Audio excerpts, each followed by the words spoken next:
Le 8 juin 2021 a été procédé au CELAB à la clôture du projet Niche BD 240 et la journée de l'approche d'apprentissage par problème et apprentissage au sein de la communauté.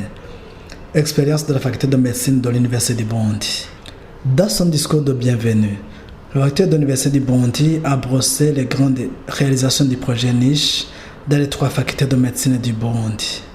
Le projet Niche Burundi est venu comme un appui aux réformes d'enseignement au sein des facultés de médecine du Burundi.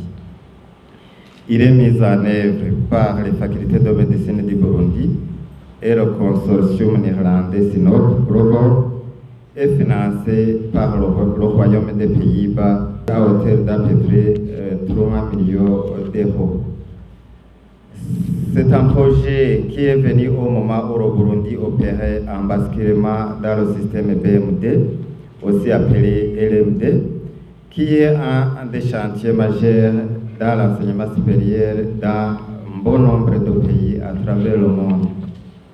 Jusqu'à ce jour, l'arrimage à cette architecture de formation s'avère être un défi de taille, surtout en ce qui concerne la formation en médecine et de surcroît dans l'espace francophone. L'application du BMD rencontre beaucoup de défis. De plus, les innovations pédagogiques et didactiques qui permettent une formation d'un nouveau type de médecin burundais bien préparé et apte à répondre aux nouveaux défis sanitaires n'avaient pas encore été introduites. Le projet s'est articulé autour de 8 axes majeurs qui concourent tous ensemble à l'amélioration de la formation de médecins avec un impact positif sur le système sanitaire au Burundi. Ces axes majeurs sont les suivants.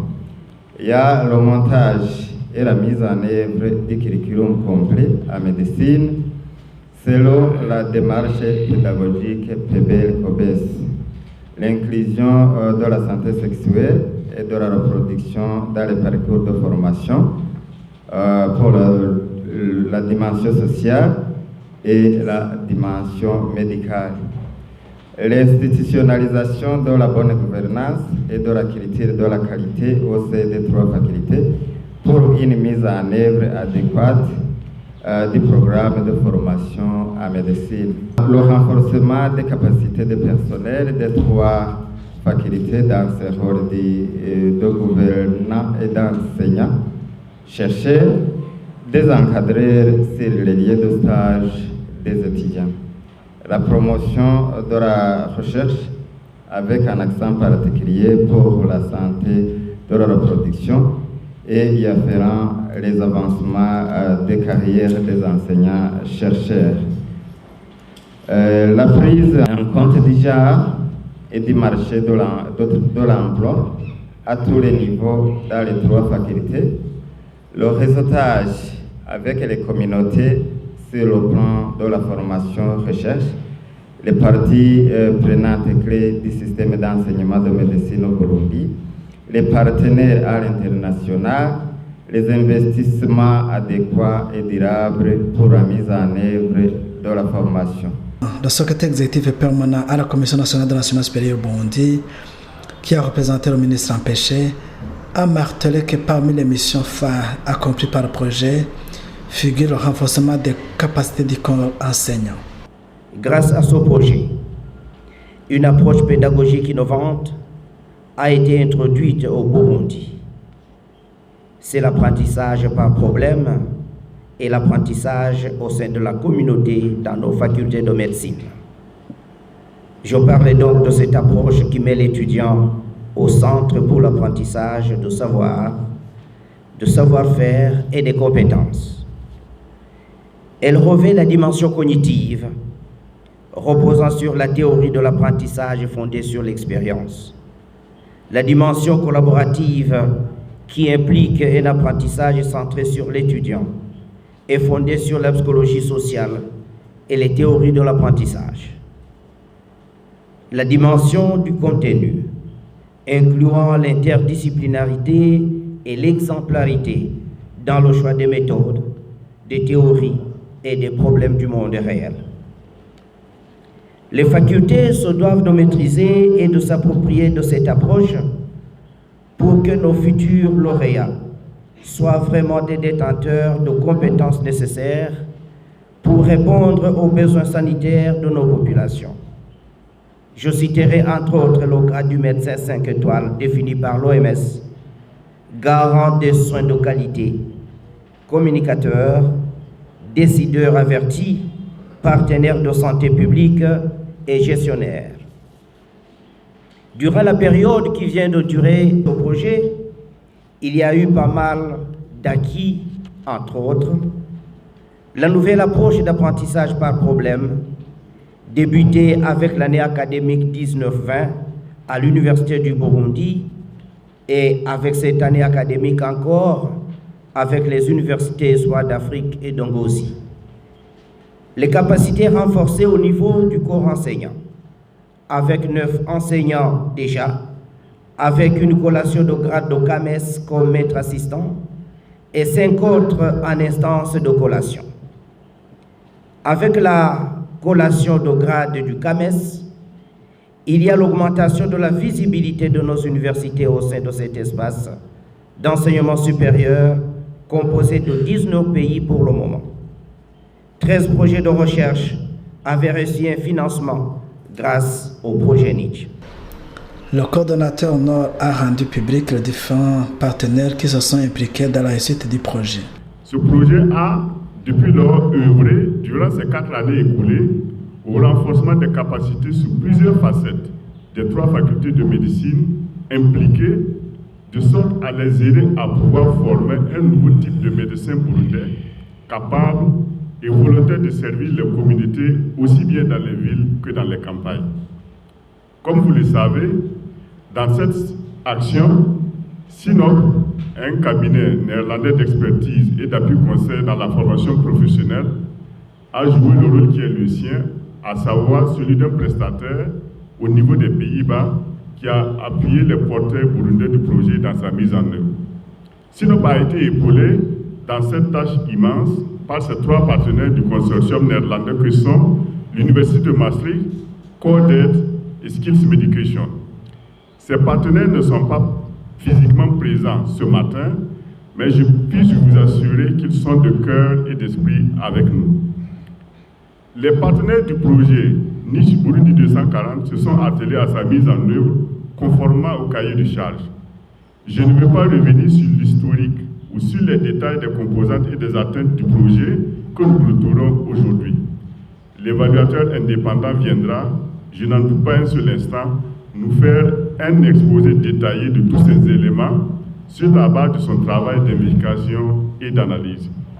Mais permettez-moi cependant de dire que le projet Niche Burundi 240 est né de la volonté du Burundi de reformer sa formation de médecine de sorte à pouvoir répondre aux besoins et attentes sanitaires de la société burundaise sur toute l'étendue du territoire national. Le projet qui se termine aujourd'hui donc a voulu contribuer à la réalisation de cette ambition en travaillant à la nécessaire modernisation de la formation en médecine au travers de l'application effective et efficiente du BMD et de l'innovation pédagogique selon les concepts Problem-Based Learning et Community-Oriented Community-Based Education Extension and Services. Il s'est donc agi de faire en sorte que les facultés puissent développer et s'approprier, entre autres choses, un nouveau curriculum, un programme de recherche, divers outils de gouvernance. Bref, tout un ensemble d'éléments qui, mis ensemble, offrent une réelle capacité de formation de nouveaux médecins burundais dont le profil a été défini et validé par qui de droit. Il s'est aussi agi d'appuyer les facultés concernées dans la promotion de l'assurance qualité, de l'équité du genre, de l'ouverture à l'international de leurs enseignants-chercheurs, etc. Tous ces chantiers, le projet Niche déjà initié et mis en œuvre avec les porteurs burundais et en collaboration avec d'autres initiatives en matière de santé et en particulier en santé sexuelle et reproductive appuyée par l'ambassade du Royaume des Pays-Bas au Burundi. Je le disais tantôt, cette rencontre de ce matin constitue pour SINOP et ses partenaires du consortium un moment très particulier. Elle marque la fin d'une période de 4 ans durant laquelle nous avons eu la chance et le plaisir de travailler étroitement et intensivement en parfaite intelligence avec des acteurs qui ont à cœur de faire avancer la formation de médecine au Burundi. Madame la chargée d'affaires à l'ambassade des Pays-Bas au Burundi nous a partagé la contribution du projet dans la consolidation du BMD. Notre ambassade et les Pays-Bas sont ici au Burundi pour investir dans les compétences pour avancer le développement au Burundi. Et surtout là, on est dans le domaine d'agriculture, on est dans le domaine spécifiquement santé et reproduction, et aussi on est dans le domaine d'appui aux jeunesses et aux femmes. Et c'est exactement là où est-ce que ce projet, qu'on discute aujourd'hui aussi dans sa finalisation, on se trouve. Et donc c'est intéressant pour moi de voir et on est fiers qu'on pourrait contribuer à la mise en œuvre du système de BMD, baccalauréat, master, doctorat, dans les facultés de médecine, dans les pays partenaires, mais aussi y compris le Burundi. C'est important parce que c'est un développement vers les compétences, parce que ce sont les compétences qui vont développer un pays. Donc, avec le projet, le profil de médecin burundais a été redéfini, le curriculum maintenant pris en compte de genre et la santé reproductive, et la recherche a été encouragée. Et ce n'était pas trop longtemps, c'était l'année 2020 qui a marqué l'accès et l'utilisation de Skills Lab modernes dans les 3 facultés de médecine aussi au Burundi. Elle n'a pas manqué de lancer un appel aux bénéficiaires pour la collaboration en vue de pérenniser le projet. Donc l'encouragement de la collaboration est clé pour nous. Et l'encouragement, ce n'est pas seulement entre les 3 facultés. Chez nous, on appelle quelque chose comme un diamant. Ça peut dire que c'est une collaboration pas seulement entre quelques secteurs de société, mais ça veut dire vraiment la collaboration entre le gouvernement, le secteur privé, le monde académique et la société civile. Parce que si on collabore ensemble, on avance ensemble et ça va plus vite. Le coordonnateur Sud justifie le choix de l'approche PBL-COBES qui a débuté avec l'année académique 2019-2020 de la faculté de médecine de l'Université du Burundi. Pour basculer au niveau du processus de Bologne, qui organise l'enseignement supérieur en 3 niveaux, le niveau baccalauréat, le niveau master et le niveau doctorat. Pour les enseignements des sciences de la santé, surtout les sciences médicales, on a constaté que la formation est longue. La médecine générale, ici au Burundi, actuellement c'est 6 ans. Alors, il fallait se conformer à ce qui est fait par d'autres universités au monde pour que nos étudiants, nos lauréats, puissent avoir une mobilité facile et pour que nos diplômes soient lisibles au niveau international. On a fait un projet qui a été financé par le Royaume des Pays-Bas et ce projet est articulé sur 5 principaux piliers.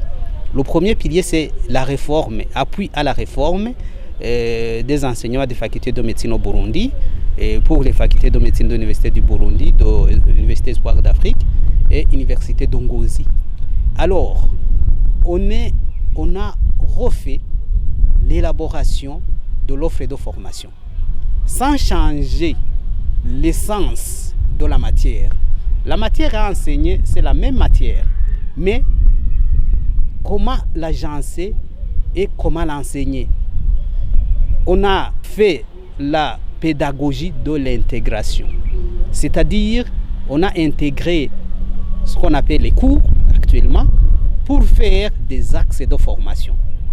Et puis, avant cette intégration, on avait déjà élaboré le profil, c'est-à-dire les référentiels du médecin généraliste burundais. Et puis, après avoir élaboré cette offre de formation en axe, nous avons choisi l'approche pédagogique comment est-ce que nous devons enseigner. Et cette approche pédagogique, c'est qu'on avait choisi dans les facultés de médecine, qui est d'ailleurs utilisée presque partout au monde dans les facultés de médecine et qui a montré ses preuves. C'est l'apprentissage par problème. En anglais, c'est problem-based learning, couplé avec l'apprentissage dans la communauté. En anglais, c'est community-based education and service. Le recteur de l'Université de Burundi, en expliquant au PBR COBES, nous partage l'appui du projet Niche BD 240. En matière des acquis de ce projet, nous avons acquis beaucoup de choses, je dirais. D'abord, ce qui nous intéresse le plus, c'est le renforcement des capacités. Nos ressources humaines au sein des 3 facultés, je vous ai dit, c'est les facultés de médecine de l'Université du Burundi, de l'Université de Ngozi et de l'Université Espoir d'Afrique. Il y a eu un renforcement de capacité de nos personnels en matière académique et aussi en matière de la recherche. Lors des présentations, il y a des enseignants qui ont reçu des formations, d'autres qui ont même été admis au syndicat MES comme des maîtres assistants, ce qui est vraiment un pas pour une université. Et puis, à côté du renforcement de capacité, nous avons bénéficié des équipements de laboratoire. Vous avez entendu parler des Skills Lab qui permettent la facilitation de l'apprentissage par problème.